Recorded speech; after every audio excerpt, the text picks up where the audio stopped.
Welcome to another episode of Conduct Detrimental. Dan Luss, joined by Mike Kravchenko. Mike, this is probably my longest absence from the podcast in some time. Uh, are we okay? Did we breach any contractual obligations by missing a week?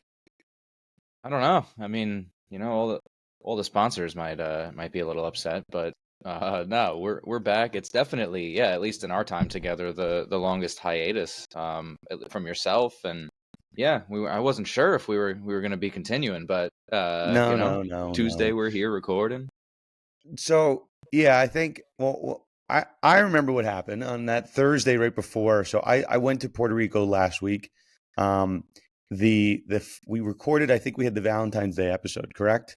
And I was on it very briefly, and then you Yes, guys kicked me off for my Super Bowl pick. Yep, yep, sounds about that's right. right. Um, so I had to get a lot of shit done before I'm going to go away. And then I got back on Friday, and I was too dead to record. So we said, let's kick it to next week. So here we are. Here we are. And as you and I were kind of cobbling together the last 2 weeks of sports law, I don't view that anything uh like it, trust me, if there was something like breaking, I would have fought the wrath of my wife on my Puerto Rico vacation and found time to record. Mike, we would have found this, we would have done this, but we just let people breathe a little bit. So you can ask me. Oh, do you want to ask me about my Puerto Rico vacation before we get into topics? We can. You can get one Please, question. I would You like get to one hear question. about it, considering the lack of tan. Do you not tan? The lack of tan. Those are fighting words. I have a lot of tan. You just can't tell in this very light room I'm in. Um, I've been told I have a tan, but I have a Okay. beard, which you have not commented on. Full beard. Full Yeah, beard full. status. We'll see if by the end of the day, is it still going to be there? Yeah. Well, I'm speaking at Seton Okay. Hall in about 2.5 hours. So yes, and we'll not have enough time to shave. Okay, so thank you for asking about my trip. It was great. We had some gambling. The My daughter, who I have a 5-year-old and a 3-year-old. 5-year-old is she's a fantastic swimmer, but my 3-year-old is still in this phase of like just not scared of the water, but not quite good enough to swim. So it's a liability. So can't have as many cocktails when you are on swim duty. So is what it is, but a fun time nonetheless. Okay. So topics for today. We want to talk. I think one of our last substance episodes, you and I recorded alone. We talked about Justin Tucker. We don't have a full update, but I want to just briefly hit on the update there and what ended up being a correct prediction. Not that we were rooting for it. I just had a sense it was going to happen. We want to talk about the Fresno State betting saga.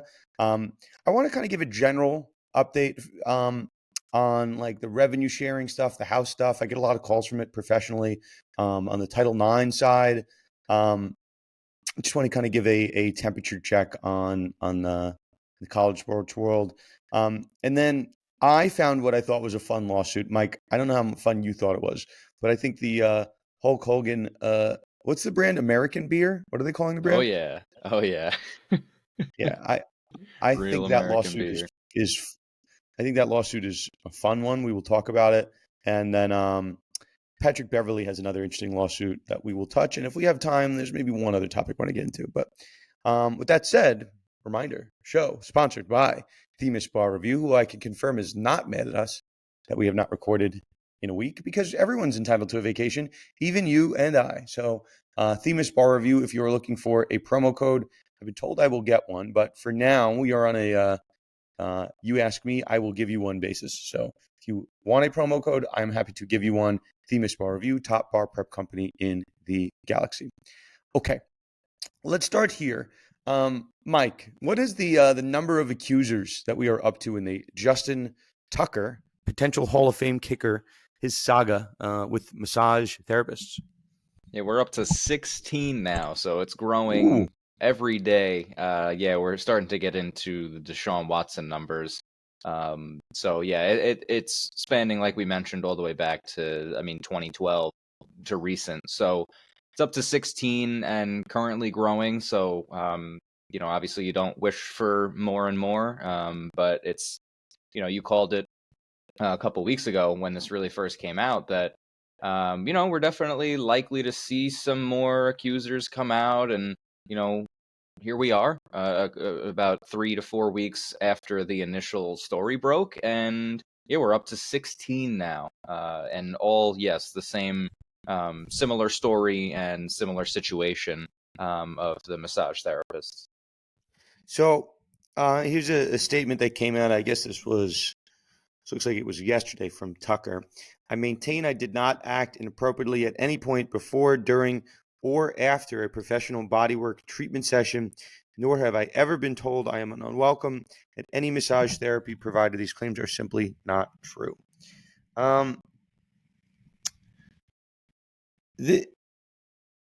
don't know what to make of that statement. It's a little too specific for my liking. I maintain I did not act inappropriately at any point before, during, or after a professional bodywork treatment session, nor have I ever been told I am unwelcome at any massage therapy provider. So I think the last part gives me some pause. Nor have I ever been told I am unwelcome at any massage therapy provider. It sounds like, and this is me reading between the lines, it sounds like he is aware of some previous complaints that were made about him. But the fact that he was told that I've never been told I am unwelcome at any massage therapy provider is very weird. Like, okay, like, so there was complaints against you, but you were allowed to come back, but you refuted those prior complaints. It's a very weird statement. So some things are better left unsaid. That was a very odd one that stuck out to me. But in any event, what I said last time, and why I think it's apropos that you mentioned Deshaun Watson, 5 women I think came out initially against Justin Tucker, and I think you and I hit the nail on the head. Like, these are, unless I'm not aware of some statute of limitations saving issue, these are all past the statute of limitations. So there's no civil case that someone could have against Tucker. But if Tucker was inclined to settle these to avoid suspension by the NFL, and namely, obviously, secure someone's cooperation, have them sign a non-disclosure agreement, pay them some amount of money that will go away, you won't get suspended. That's how I thought the case was going to move ahead, at least one potential avenue. And now we go from 5 to 16. So yeah, I don't, we're not, you and I are not going to comment on the substance, but just generally how these things work out. And Deshaun Watson being a interesting barometer, that's how these things happen and how these things balloon. There's something about these cases all being past the statute of limitations, at least as far as I'm aware. You can tell me if I'm off on the dates. Deshaun Watson was much closer in time, and it wasn't past the statute of limitations. In fact, there was 23 complaints filed. Micah, have there been any lawsuits filed against Tucker, or are there just people coming out from the woodwork? Just coming out yet so far. I haven't seen any actual filings yet, but yeah, people are coming out. They've launched, NFL's launched an investigation, and obviously potential lawsuits can come because I know some of them, some of the accusers do not fall within the statute of limitations. But yeah, so far it's just the accusations and an NFL investigation. What is not past the statute of limitations is a defamation claim. You have a year to file a defamation claim. So I see that Tucker has hired a First Amendment counsel from a firm. We don't need to shout him out, but that's, I'm sure, the optics he's sending. You can't have 16 people come out and say this and do nothing about it if it's not true. So anyway, we're watching it. Mike, can I sneak in a Richie Incognito story very quickly? You think I can do this here? Yeah. No, please go for it. Did you see the news on? I just thought about it. Did you see the news on Incognito? Maybe it was like a week ago. Do you remember? Do you know the story of Richie Incognito? So it's crazy. I was definitely, I was in middle school when that scandal started. Yeah, I was in middle school. Scandal? So yeah, well, the initial, are you talking about the Yes, I'm messing with bullying you. situation? Of course. Yeah, so that Yes, was, very much so. yeah, I think I was in middle school. So by now it's been quite some time, obviously. So I saw the headlines, but I'd love to hear your, what you got brewing over there. Yeah. Well, I haven't been on the pod, so I figured we would talk about it. It kind of makes sense here. So a story came out basically a week or so ago. The Bullygate saga is essentially this offensive lineman, Jonathan Martin. He came out and said he was subject to a pattern of harassment that included racial slurs and vicious sexual taunts about his mother and his sister. So this is a report from I guess it was NFL's investigator Ted Wells. It was from February of 2014. So this is a 144-page report. It's 10 years ago. Jonathan Martin ends up basically quitting football, and he said, I was basically bullied to not play anymore by Incognito. Incognito is branded as this terrible guy who was on the field a pretty good offensive lineman. And the story essentially was that, like, Richie Incognito bullied him into submission, and that was confirmed by this NFL report, yada, yada, yada. Keep going. So we wait almost 11 years to the day, February 14th of 2025, and we hear word that Jonathan Martin, who is the offensive lineman, who was the center or the target of this alleged bullying, comes out and says, quote, I never believed for a second I was being bullied by Richie Incognito. So, Mike, you have this whole, I think you called it a saga, right? Whatever you want to call it. And the whole thing is based on this report that Richie Incognito was the bullier of Jonathan Martin. And I'm sure it hurt his career. I'm sure it hurt his endorsements, right? But now somehow Richie Incognito was cleared by the guy who was allegedly bullying and said, I never believed for a second I was being bullied. Mike, how is that possible? Before I tell you where we'll go with it, but how would that be possible? The guy who was the subject says, yeah, I never felt I was being bullied. How is that even fathomable? It's not. It's not. It's not possible. Not. So, either the guy was Jonathan Martin was either lying then or he's lying now. It's one of the two things. So, obviously him lying now and saying, I never for a second believed I was bullied, that's not going to cause you reputational harm. The real harm occurred 10 years ago, assuming Jonathan Martin said at some point, I believed I was being bullied. I know he sat down for all these interviews. Now, this is a weird one, right? Your statute of limitations to sue for defamation, Mike, is a year generally from when the statement is made. So Incognito, people are screaming now, these Twitter lawyers like, Incognito should sue. And I only bring this up because we were talking about Justin Tucker. He's got a year to sue from these people coming out publicly, because you and I didn't know about this. But Richie Incognito in 2014 certainly knew what Jonathan Martin was alleging or alluding that Incognito did and didn't do anything. So now that the truth comes out 10 years later, yeah, great for Incognito that his name is cleared to some extent, but the damage was done and he lost that 1 year window to sue. So anyone coming out and saying, justice for Incognito, now he's going to go get the bag, like, I'm sure there's probably some exception that you could say, some new evidence, but it's just a statement of someone that occurred 11 years later. Incognito could have sued at the time, and all the while he maintained that these were not true, these bullying allegations. So, statute of limitations on like intentional torts is a year, at least where I'm in New York. Breach of contract is longer, 6 years. You need stuff to flesh out, damages to flesh out. But you got to know on these short windows, defamation is generally 1 year. So, yeah, it's important. You don't get a do-over on something like that. No, at all. And it was interesting that I guess all of this time after, it's I guess right after the Super. It's just the timing is just strange to me. Where this has been all this time, but yeah, like you said, statute of limitations. There's a lot of nuances behind this that may end up just kind of pushing this to the side, but I'm sure we'll end up seeing a final rule and decision here from either side, on Twitter or something here soon. Yeah. Can I read something to you from this? So this Wells report, the Ted Wells report, comes out 144 pages. So, it basically said that Incognito's a bad guy and all this other stuff.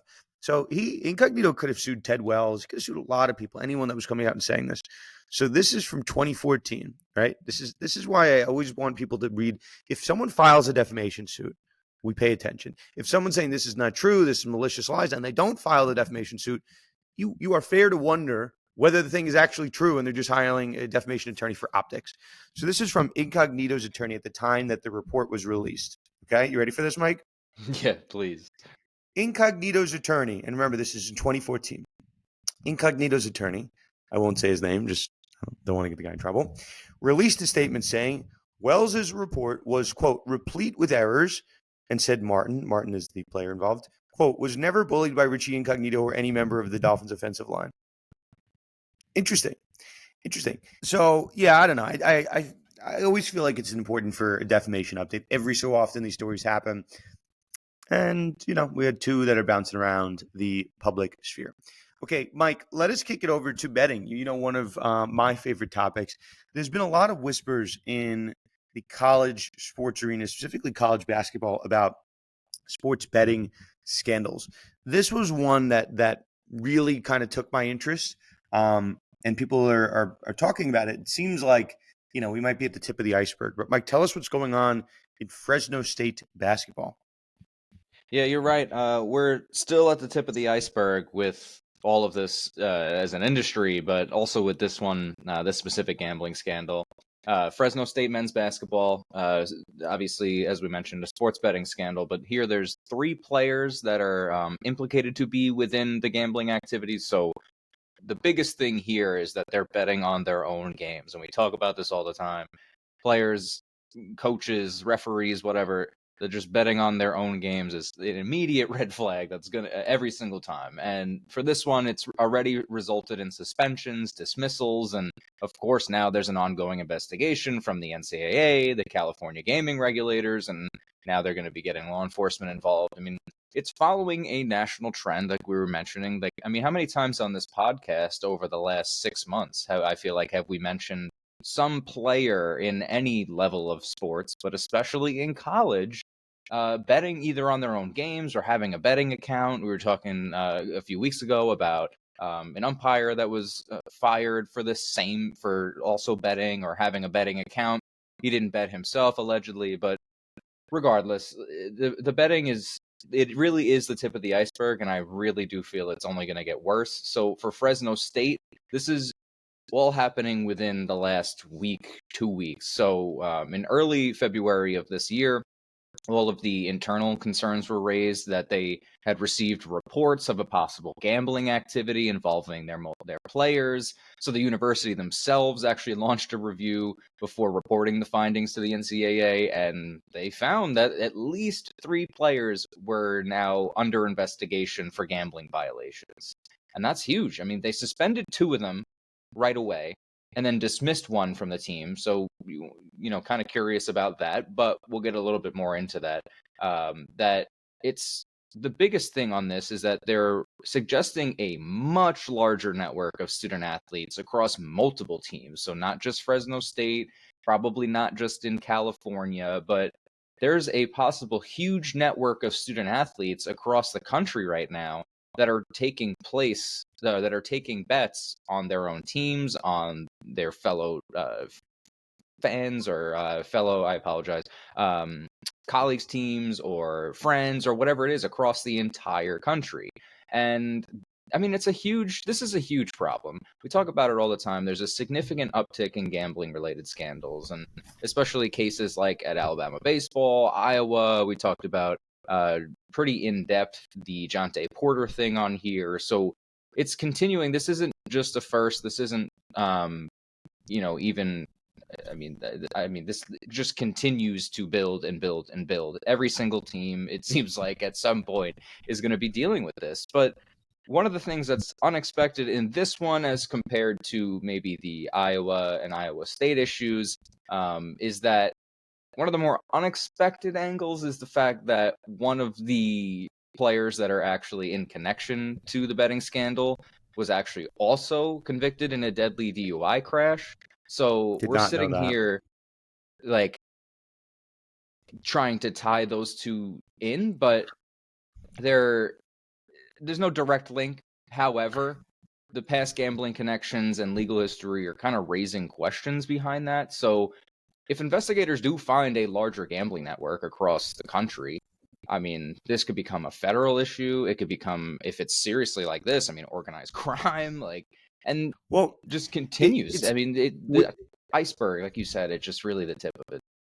we're not that like. Here's the thing, and I guess to your point about like a larger network, the Jonte Porter saga, which we've talked about, right, was an NBA player, like guy at the end of the bench, going back and forth between the G League. He was accused of and allegedly, or seemingly, they found evidence that he worked in this larger network with a number of different people paying him money, um, associated with likely crime syndicates, and they were basically paying him money to have his unders hit. So that's at the NBA level, and that's a player toward the end of the bench, right? He can't really impact the game that much. He can really just impact his own lines. The allegations with respect to Fresno State are that two of their top scoring players were influencing the total points by Fresno and the like total rebounds by the team. So if you have buy-in by more players on the team, it becomes less obvious what's happening, right? Like Jonte Porter, it was became a laughing stock because he got his eye hit in like a phantom strike, and then like went out, and it was like, okay, if you're just betting on your own unders and we see you do something suspicious, we can tie it directly back to you. Now, if you have buy-in from multiple players on the team and the top players on the team, the people that are getting the most minutes, and you want to influence something like total points, and three guys just have bad shooting nights, or three guys are missing rebounds, maybe it's less obvious. So that's number one. And number two, like Jonte Porter is not getting that many minutes in an NBA team. These players are affecting every game that Fresno State basketball played, right? So I don't know. It's just much more exposure. So yeah, I would find it's similar to what we said about Justin Tucker. You're having all these different schools pop up across the country with sports gambling allegations, on the East Coast, on the West Coast. I don't want to name any schools that we haven't already said on this podcast, but people can just do a Google search to see what's involved. I try to be careful because of my work in the school space, but like you it would be very surprising if we didn't hear more of these. And just with the nature of the beast, with sports gambling being so accessible, that's what's happening. We have all these different prop bets across the board. And mind you, like the old college basketball scandals were generally like point shaving the total. And it was really like shaving on the total, like the total points in the game, or shaving on the spread. But now you have so much nuance to what you can bet on that any one player can affect the line. But again, if you have buy-in from the whole team, it's pretty scary. I don't know how you necessarily figure that out. So yeah, I mean, actually, Mike, let me ask you this: have you tried to place a wager on a college basketball team that plays in New York? Have you tried that? Well, you can't. You can't, but that's a New York, that's a state specific issue. Do you want to explain? Because not everyone knows what we're talking about. Yeah, so any of the colleges that are located within New York State, so Syracuse, St. John's, I work at Stony Brook, so Stony Brook, like you can't place bets on them, and I mean I don't want to say that's completely uncommon across the country. I mean, I definitely think that there's other Jersey states has that the same rule. yeah, I know like the Northeast is very common with that situation, but yeah, I mean you're unable to place bets within your own state. So yeah, it kind of raises the Do you know question, why how are though? these players I Do you, actually well, I would imagine I don't know, but I would imagine that this is one of the reasons why to yeah, avoid this. this is the reason why. It's so that it would be harder for these type of sagas to happen, so that the people most likely to influence your bet would be, in theory, the people that are watching the games, that are fans of the team you root for, and they're within your jurisdiction. So you make it that much harder for those people to do this. But if someone's paying you money and they're in California and they're wiring money to Philadelphia, or sorry, Pennsylvania, like this, the scheme can still be done. So yes, while this might help curb this, it looks like it's still happening. And then there are people like you and I know, I would love to be able to place random wagers on the teams that matter, local to where I'm at. I remember when St. Peter's, who I have no affiliation with St. Peter's. St. Peter's made this crazy run to what do they make? Sweet 16, Mike? Yes, yeah, the Sweet I think it's 16, Sweet they went 16. crazy. And I had friends from Jersey that were like dying that they couldn't bet on them. And it was like, well, why can't New Jersey citizens bet? Oh, because of this rogue gambling threat. And I remember, saying like, this is there's no betting. They're making this thing up. There hasn't been a point shaving scandal in a number of years. And boy, was I wrong. Like these things are popping up everywhere. So we got to figure out how to crack down on this. And it really is compromising the integrity of the sport. So, I don't, there really hasn't been as much of a fever pitch I expected with these stories, but, it's just going to take one premier program, one nationally ranked program for this to happen to, for people to really stop and realize there's a huge growing problem in this space. Yeah, I just ask how, like, not, there's, like you said, there's no blanket solution here, but, a lot of these players, the overwhelming majority are not going to go pro. They're not thinking that way. and they're in the, the college age range, they're just thinking that, and it's so accessible that they can gamble, and there's no, really the worst case is they're suspended or dealt with accordingly. But I'm sure that this is, in that mindset, this is going to continue to happen. The way it's accessible across I mean, the overwhelming majority of states have sports betting now.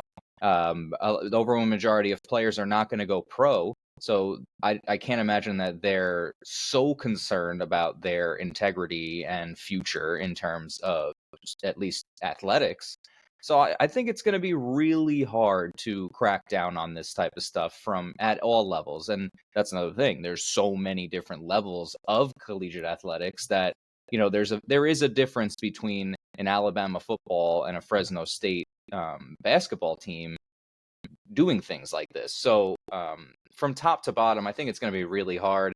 Obviously the Power Five, you can focus in on, a lot more and make sure that those players are way more educated and monitored and paid attention to. But I think it's going to be hard once you start moving into mid majors to really start monitoring these people and taking action. It's only getting worse because sports betting is only getting larger and more accessible. So not the first, won't be the last, and I'm sure we'll be covering pretty much all of it as it continues. Yeah, I think that's right. Let's stick with college sports. We don't have to touch this too quickly. I want to talk about some issues that that are being talked about very largely in the college space. We don't need to spend too much time on it because we're still in this period of flux.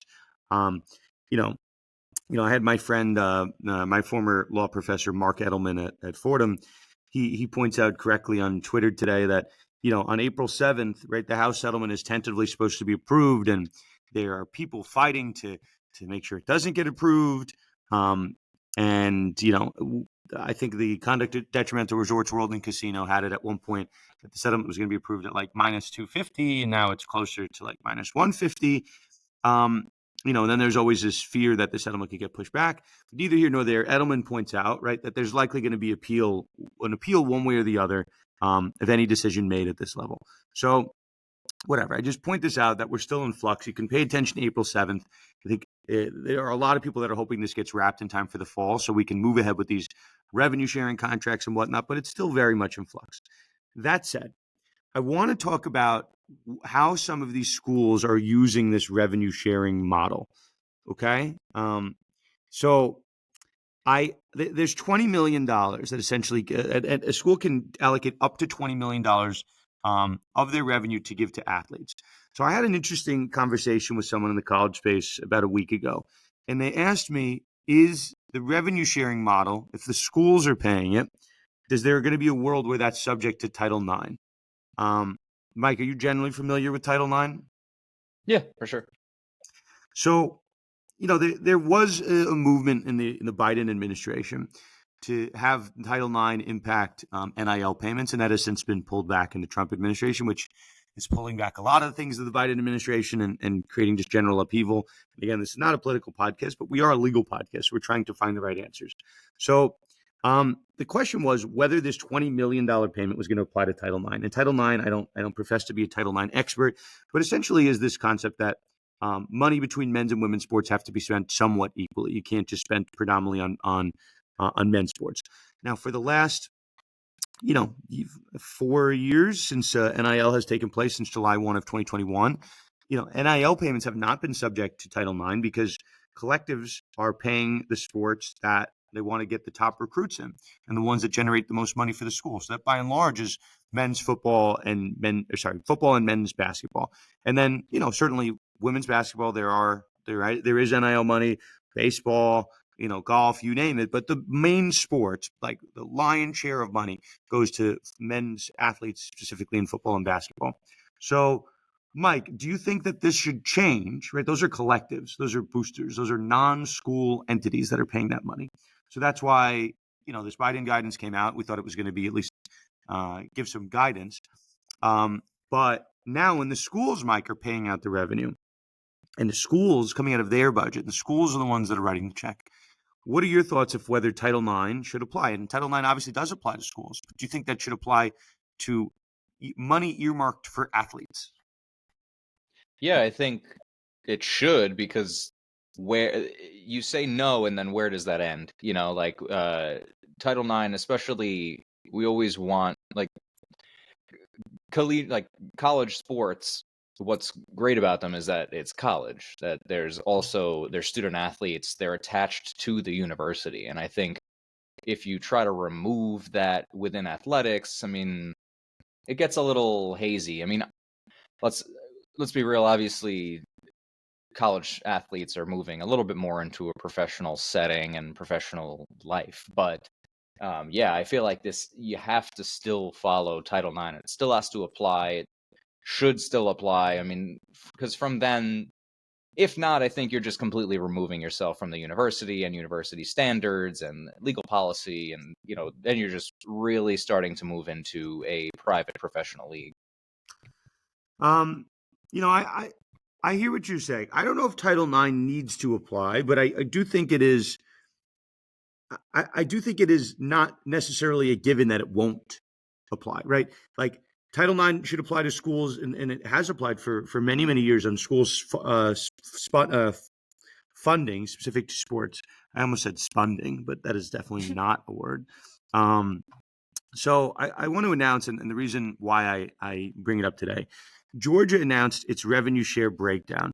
So it mirrors the House on payback distribution model. 75% to football, 13.5 million.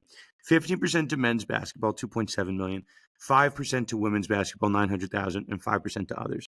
So, um, on the one sense, Mike, revenue sharing should be commensurate with the sports that are earning the revenue, right? Like in terms of what revenue share is, why would revenue share apply to Title IX?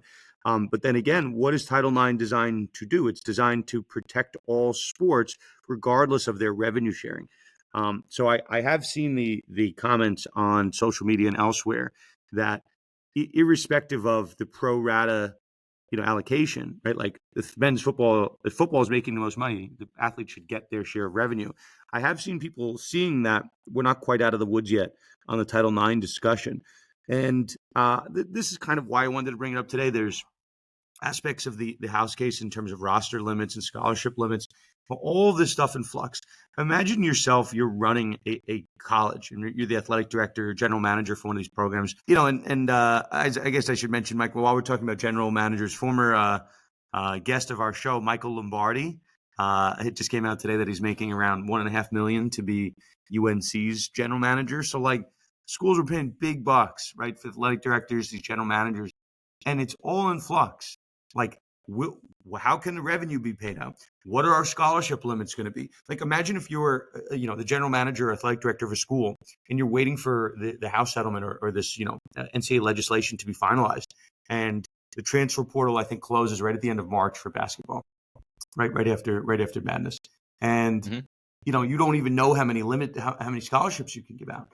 So I don't know. It's in the sense, I love NIL because that's how, I really got the start of my sports clients in private practice. But it's got to be really tough for those that are in the space that have to talk to athletes and, their administration about, we're just waiting for the shoe to drop for this House case. It's, it's tough. And I know I have clients that deal with it every day. And I just pointed out, like, I think it's a good time, and I tell my students the same thing. It's a really good time to get involved in college sports because everything is in flux. The whole system is going to look completely different 5 years from now.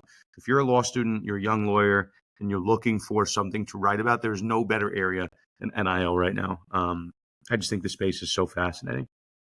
No, it is 100%. And yeah, there's always something to write about and always something to learn new every day. So as someone that's in law school, like you said, a law student, that's something that I'm heavily interested in for sure. In terms of independent research, writing, and, hopefully eventually classes are going to continue to cover it. And yeah, it's really exciting, NIL, and there's so many different ways to go about it. And I'm glad that I'm glad that we have forums like this to discuss some of the realities to it as well, because it changes every day. And things like Georgia, they're really a leader here. I mean, this is what at least for what I know, is that this is the first major like revenue sharing agreement, at least that's been publicized in college athletics. So I think this is going to mark a huge shift, and a lot is to come from just this Georgia announcement. Okay, Mike, I think we have covered that sufficiently. Let's go over to the more fun side of sports lawsuits. I have two, maybe have time for a third, and then we'll call it a day. I got to get in the car soon and drive to Seton Hall to see our friend Bob Bolin, sports law professor, and hosting the symposium, which has started, but I gotta jet over there. Okay, so Hulk Hogan, wrestling legend, controversial character. We don't need to get into the bad side. I saw this interesting lawsuit. Mike, it's filed in Akron, right? Is that what it is? Akron, Ohio? Yep, Something like Akron, that? Yeah. Ohio. So I'm going to set the stage here, okay? Hulk Hogan and a bunch of friends are having an event. I think it's like at a warehouse or some really big venue, and they have this like American beer, come meet Hulk Hogan, and it's like some type of like party atmosphere. And um, it's not funny. It's not funny, but you can keep this in the podcast because it's kind of funny. So at the event, there are, I think, like 40 people that are like throwing unopened full beers like across the venue, like Hail Mary, just bombs from across the venue, across the building. And one of them hits this woman, and the pictures are pretty bad. Like this part's not funny at all, right? The person gets hit, and you can tell it's a beer can, right? And if you throw a beer can, like it's like a baseball, it's a projectile from that far away. Clearly going to hurt someone. It split this person's head open. I think they had to get stitches. But she sues Hulk Hogan and 40 other people as part of this complaint. Like she doesn't know who it is, but it's almost like a version of like you learn in law school, Mike, like res ipsa. Like somebody had to have thrown this because it doesn't just drop from the sky and hit me in the head.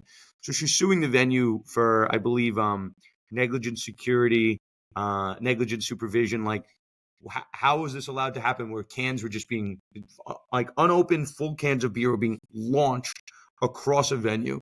So Mike, I laugh because Hulk Hogan can't seem to get out from under himself. Like you and I, we joked a couple weeks ago about the Netflix debut when Hulk Hogan came out to like thunder of booze. Like who in their right mind would run an event for your beer, your American beer, which I don't know if anyone's buying, but whatever. It's kind of like a meme at this point. Why you would think that anybody would want a beer thrown across a warehouse, right? Like, let alone the fact that it is a projectile and going to hurt someone, which is the most obvious reason not to do it. That beer is going to explode when someone opens it. Like, how dumb can you be from a marketing perspective? I mean, it's incredible. It's gonna explode. It probably doesn't taste great, being chucked It probably across doesn't the taste room. great before it was shooken up. For sure. But I don't understand the thought behind this, because those things are heavy. Even if it's the smallest beer can is still a projectile. Like, and those pictures, like viewer discretion is advised, not to that extreme level, but it was definitely a little, when I opened the article, it's like, oh wow, like that, it made serious damage for this woman. Yeah. So anyway, we pointed out. I mean, it's an interesting case. Like, I don't know if Hogan probably has liability as the organizer of the event, and I'm sure he hired a different or his entity or whatever was controlling the event. I'm sure he has some liability. But this woman says, I don't know who threw it, but this thing hit me in the head, and Hogan organized the event, and I was here to see Hogan, and so anyway, not great. The other one I saw was interesting. I'm not this one. I'm going to put this more along the lines of nonsensical lawsuit. So you and I talked about it briefly. Patrick Beverley is sued stemming from this incident last year. Was it, Mike? Was it last year with the Pacers? I think it was last year. Yep, yeah, last spring. Yeah. So, well, Mike, do you want to explain what it is, and then go ahead.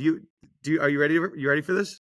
Yeah, let's do it. Yeah. Yeah. Go ahead. Go It's ahead. crazy. It really is. It's like you said, nonsensical. So two Indiana Pacers fans who were in the crowd during this game filed a lawsuit against Beverly, claiming that he injured them, and I want to put that in very large quotations, large quotes, like huge quotations. Like he quote unquote injured them when he threw a basketball into the stands, and that video went viral. He chucked the basketball into the stands during a playoff game. He's done this on numerous occasions, actually, but this one specifically, He was absolutely frustrated, pissed off, launched the basketball into the crowd during Game 6 last year against the Pacers, and the two plaintiffs claim that they were.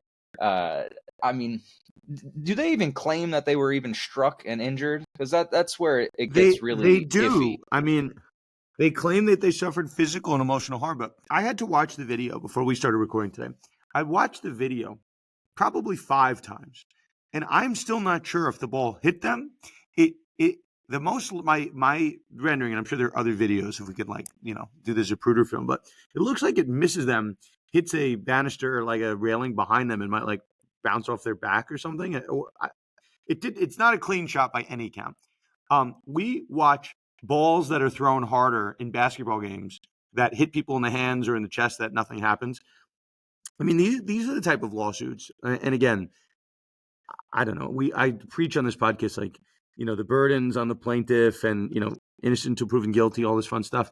Like, if I have to watch the viral video, like obviously Beverly should get, and he did get disciplined, and I think he got a 3-game suspension. Like, obviously he should have discipline for throwing the ball at fans. The fans don't need to sue and make a mockery of the legal system when it's not even clear if the ball hit you, and you're suing for emotional distress from, maybe almost getting hit by a ball at like, I don't know. This is not like a baseball being rocketed, it's not like we were just talking about the Hulk Hogan case, which we're talking about someone getting stitches in their head from getting hit with a beer from like 40 yards away. This is a basketball that like doesn't even appear to hit you. So I some of these, again, and it's never going to shock me when these lawsuits happen. Um, I think that the people behind these lawsuits that are filing things that don't on their outset appear to have the strongest, like, I don't know, it seems to cheapen otherwise strong claims, and it just makes them look bad. So I put it in quotes too, Mike, and now they're suing an assistant coach, that's involved in this case. I just think it looks so odd. This is not one. I didn't expect a lawsuit from this. Like, do I expect lawsuits in general to be filed for frivolous matters? Yes. This just seemed like Beverly doing something that he should be suspended for. It did not seem like something that should happen in the lawsuit. But here we are again, Mike. Here we are again. Yeah, I mean, there's seemingly no intent behind him doing that to There them, might have been or intent. I don't know what he was thinking. He rocketed the ball at them. just with his history of going crazy on the court, for lack of a better explanation. I don't know. I really don't know. And plus, I'm also curious. Like, I wonder, because like you mentioned, baseball. Is there somewhat of a waiver that they're signing within their tickets that this may happen, Well, but you don't that's really actually foresee someone hucking the ball into the crowd? it's a, But I don't know. it's a good point. It's like you at a baseball game are aware of errant bats and balls and foul tips and whatnot. I don't think you assume the risk of a player. Like, it's not like a ricochet off I was at the Knicks game last night. Andre Drummond dunked, and as he dunked, the ball hit his foot and like shot up in the air, and he didn't mean to. It was just kind of this weird play. This was a dead ball where the ball somehow ended up in Beverly's hands, and he turned around 45 degrees and fires the ball at someone. That has nothing to do with a basketball play. It has nothing to do with like an incidental ricochet off a dunk. So I get that part. Like, I don't think that that's they're not preempted by that. And granted, if he nailed them in the head with the ball, like, Mike, do you know how many times we watch games and people get nailed in the head with ball, Oh, like constantly. The hit people that hard, sit front and the there's no first couple rows. yeah, it just, I don't know. Again, I guess I've been on this soapbox of like anyone can sue for anything at any time, doesn't mean anything, but like this one just seems particularly bad. When literally, I implore anyone listening to this to watch the video, just do a search for Patrick Beverly throwing ball, and yeah, it doesn't seem like he hits them. If anything, he hit the other guy harder, the guy that tossed that kind of like threw him the ball back underhand. He throws it at that guy probably 2 times as hard, and he's not suing. That's just Whatever. it's incredible. Um, It's just incredible. Yeah. Let's end with this. I said I think we have a little bit of time for this. So this is um this story was making the rounds on social yesterday. Mike, are you familiar with the incident that happened at the NFL Combine Starbucks? So I've heard a little bit of it. I was watching the Pat McAfee show yesterday, and they pretty much, as it I guess took place, were explaining it. But yeah, I'm excited to hear your thoughts on this because I heard it gets a little chippy out in the combine. Yeah. So here are the players involved here. Jordan Schultz, who's a Fox Sports insider. I checked. Jordan does follow me on Twitter. We have not messaged, but so I guess can we say Jordan is a friend of the podcast? I don't know if we want to say that here. Let's I not know say that's that why actually. let's finish Yeah, let's the not finish say the that. topic first. Yeah. So this is I'll say it's an interaction between Jordan Schultz of Fox and Ian Rappaport of NFL Media. So my understanding is that Jordan Schultz, well, actually, take a pause here. I did not know this. This is the big reveal from these stories. Jordan Schultz is the son of Howard Schultz, the Starbucks CEO. Did you know that? Oh, what? No, I No did not. clue. But I'm No clue. If that, I mean, that's from Pro Football Talk. I believe that's from Pro Football Talk. I know I saw it. I don't want to necessarily misquote. Oh no, it is from Pro Football Talk. Yeah, is the son of former Starbucks CEO Howard Schultz. So okay, in any event, Schultz goes up to Rappaport, and they're at this Indianapolis. They're at the NFL Combine. They're at the Indianapolis Starbucks. Apparently, there's a lot of agents. There's a lot of media in the room, and so I'm going to read from some of the back and forth. Right. So Rappaport is apparently talking to somebody, and Schultz runs up to him and says, "We need to talk."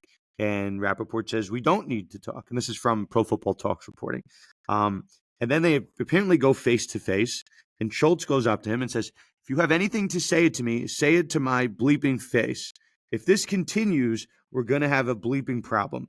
Uh, so that was apparently the height of it. I think it went back and forth for like a minute. And then Schultz says, "If this happens again, we're going to have a bleeping problem. Now I'll step back." So Schultz texted Rappaport that this happened. Schultz texted Pro Football Talk that this happened, and multiple agents and reporters were nearby. And Rappaport was the one who called security shortly thereafter, but it never escalated further.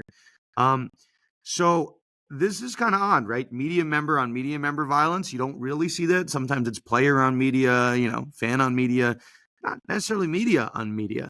So this allegedly came as a result of Rappaport's comment on Schultz's story about Tom Brady and Matt Stafford. Okay, so I guess I don't know. This is kind of wild, but Schultz had a tweet, and I was looking at it earlier today that Stafford met with Tom Brady in Montana. So they met together, they spent the day together, and Rappaport downplayed the report as a chance. It was unplanned that they didn't plan to do it. And Schultz fired back and said, "No, this wasn't a random encounter between Brady and Stafford in Montana. It was planned, and Brady's trying to lure Stafford, to play for the Raiders." So this was all this fiery exchange was all based on Rappaport downplaying this report and saying, "Hey, he's not actually trying to get him to come to the Raiders. They just kind of happen to be in Montana at the same time." Mike, I am looking at this very closely because as a New York Giants fan, Stafford was supposed to come to the Giants. You have people tweeting about it. Now you have fights breaking out because of it, all based on where Matt Stafford is going to go. So, do I expect a lawsuit out of this? No. But I am watching this very closely. You have Schefter tweeting about it today. This seems to be all the rage at the NFL circles right now. Yeah, and I think it's I heard Schefter spoke on Pat McAfee yesterday about sometimes those events get a little chippy, in terms of who's getting what opportunities, and sometimes some drinks are involved. So who knows, what else is to come from the combine? It's today, and everyone's trying to get the first scoop. So there's probably always like internal beef going on, and Schultz was the first to maybe bring it, outwards. So I guess we'll see. But I just, I don't know. I love Rappaport, so I'm surprised to see some, him involved in some beef. Okay, let's end with this, Mike. You have time for some bets? Can we sneak this in here? Yeah, before we do though, I want to. There's a very Oh, hilarious thing that, at least hilarious to me. You go ahead. mentioned earlier, spunding is not a word, but Is I it? want to. It's actually a word, and I want to. It's Oh, actually relevant to the episode in the Hulk Hogan oh, thing because spunding is a method of carbonating beer by trapping CO2 created during wow. fermentation. Yeah, so Well, you know. thank you for having my back, Mike. I appreciate that. Of Spunding. course. Spunding is the Let's word of the day. Okay, so let's talk some I'll leave you bets. with this. I on the podcast generally I've been pretty hot with my bets. I think as of late, specifically with the Super Bowl, I've been cold. So I will try. This one I can. I am not allowed to bet on, but I implore those not located in the state of New York that they should consider this. St. John's basketball. I have disclosed on social media that St. John's is a client of mine. I've been to a few games. I was at the UConn game this past weekend. I'm hoping they make a deep run. So my bias aside, okay, St. John's on the season is 25-4. Okay, they have 4 losses on the season. Okay, you ready for this, Mike? This is the stat of the day. Okay, let's do it. Are you ready? I might not be ready to be honest. I mean, Those we'll 4 see. losses, okay, and I've watched them. They were, whatever. Those 4 losses are by a combined 7 points. Oh Okay, wow. 7 points away from basically being undefeated. Now, obviously, there's some wins that they won close and they shook out, and you're not supposed to win all your close games, but they have not been blown out. This is a team that is very good, and they are currently being wildly disrespected in the national championship odds. And people say they can't shoot threes. I will just say that some of the lowest shooting or 3-point shooting percentage champions in NCAA history were Rick Pitino teams, and he's had teams on the other side where he had Province, which I think was like one of the pioneers of 3-point shooting way back when. Didn't win the national championship, but was a very good team. So take a look at St. John's. I think they're getting some disrespect. I've seen them. I've watched a lot of college basketball in my life.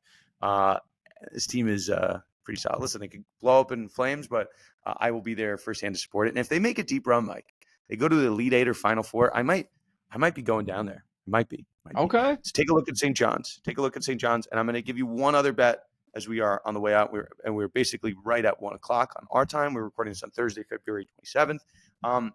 There's about to be a UFC fight in about it's about 5 weeks. Diego Lopez is fighting for the featherweight championship against Alex Volkanovski. I don't think I've disclosed my UFC bets that much on the podcast. I've become a very big UFC fan. It's probably low-key become my favorite sport in the last year. Diego Lopez is plus 130 right now. He is younger. He is taller. He is longer. And I'm only telling you that now because I think that line is going to flip by the time that fight happens. Diego Lopez, if you follow UFC, you know he is. He is a solid dude. Volk is a legend, but he's like my age. And I am definitely losing to younger, taller, and longer fighters. So that's it. Diego Lopez, plus 130. Get your bets in now before that line changes. Okay, Mike. I think we can end it here. You feel good? Feel good? Yeah, I think we covered it all. Okay. That will put this episode in the books from myself, from Mike, from all of us here at Conduct Detrimental. We wish you a lovely weekend if you're listening to this on a Friday, and we will see you next time on another episode of the Sports Law Podcast, Conduct Detrimental.